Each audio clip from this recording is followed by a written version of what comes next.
Duality and non-duality. Musings of a No-Self, Part 2. Hello, this is Shores of Infinity with a video about duality and non-duality. Usually Advaita is being translated with non-duality. This is a strange translation because it creates immediately a duality. Duality, non-duality. This is a dual concept. This is not what Advaita is about. Advaita merely means not two. Not two. There's no separation here. No separation. It means every time you experience this is me and this is someone else or something else, or this is good and this is bad, that's not it. The famous neti-neti, that's not it. This is not it. But what is it then? Why do we have to express it as non-duality or not two or this is not it? Because you cannot put it into words, because it is not a philosophy, it's not a religion, it's not a spiritual style, it's not a way of thinking, it's a way of experiencing. Either you have the experience of non-duality or you don't. And in the moment you do, there is no you anymore. There is no you who can have the experience of non-duality, because otherwise you would have the experience of non-duality, which is again a duality, you and the rest of the world. So it's a no-self experience. There's no point in trying to emulate what Advaita teachers say or do. No point in copying them or even trying to experience it. It will happen by itself automatically the moment yourself ceases to exist. And by the way, the total disappearance of the self, of the ego, is a later stage. It's not the same as most Advaita teachers are talking about. At first, the self will come and go. Then it will disappear mostly. And at a much later stage, the stage that is referred to on this channel as full enlightenment, the self will be totally gone and never come back. And even if that happens, there's still a way to interact.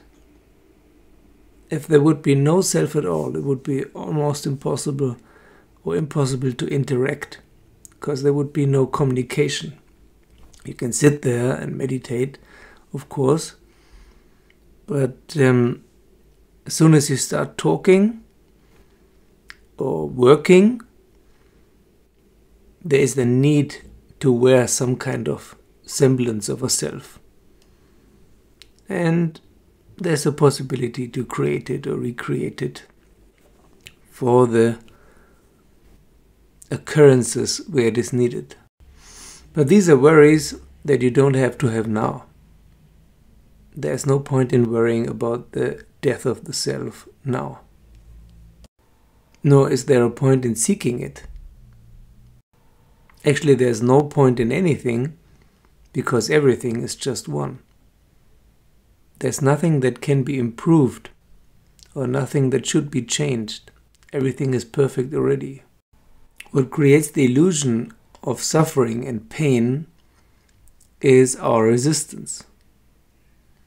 As long as there's a self, we resist the cosmic flow. Human beings are taught as children to resist the flow, not go with the flow. And that is causing ever-increasing forms of suffering. There's a part of a Buddhist sutra that has been quoted on this channel before. Go with what flows, don't follow what doesn't flow. That is the only guideline that still makes sense in a non-dual, no-self awareness and experience. There is nothing to do really, let alone achieve. But there can be flowing with the flow. That's why so many Advaita teachers say, all is well, don't worry.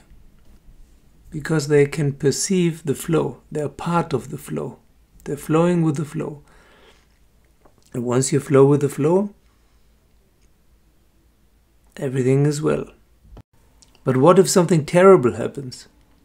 Is often the question. How can that be going with the flow if you get sick or hit by a car, struck by lightning or whatever? If there's no judgment left, if there's no good or bad, or right or wrong, up or down, then this is just another experience. But this experience is just happening. It's being experienced, not experienced by someone. The thing with duality is, it's very hard to describe, but one analogy that fits perfectly is outer space. An astronaut does not have up or down. On the planet Earth, we have up or down because down is defined as towards the center of the planet, and up is defined as away from the center of the planet. In empty space, so-called empty space, there is no up and down because there's no point of reference. And even if there are several suns or planets, which one would you refer to? It's not possible. In outer space, there is no up and no down. What about left and right? A little bit more tricky.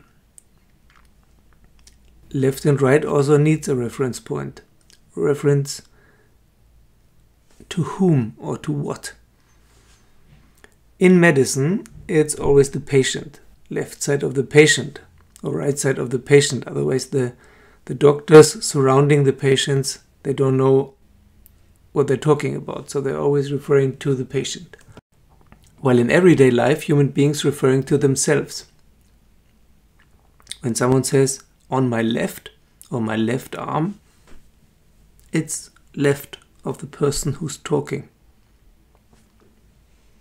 But that is, of course, totally arbitrary, because my left is someone else's right. So in an experience of no self, all these words don't make sense. Left, right, up, down, good, bad, comfortable, uncomfortable, nice, ugly, just, unjust. Those are just adjectives and adverbs. No more, they're just words. They don't have any meaning. The meaning of words only arises out of a context, and the context is dependent on identification with a subject, with an I. If there's no I, there's no context. If there's no context, there's no meaning to adjectives and adverbs. Nothing is beautiful or ugly, right or wrong. It just is. Now the question arises, of course, can we practice not to judge, not to evaluate, not to attach labels?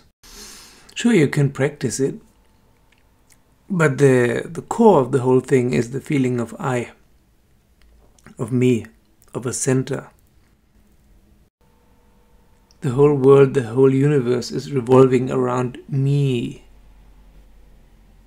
So you can practice not to use or to believe in adjectives and adverbs, but there's still the I at the center of it, believing it is someone.